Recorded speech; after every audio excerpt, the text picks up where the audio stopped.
Hey dreamers! Today I am telling you how you can impress someone fast. So let's start. First tip is make eye contact. Second tip is remember people's names. Third tip is look your best. Fourth tip is listen actively. Fifth tip is always smile.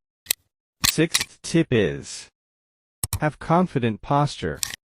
Seventh tip is be honest. Eighth tip is notice their style. Ninth tips is remember things people tell you. 10th tip is be funny when you can. 11th tip is show respect.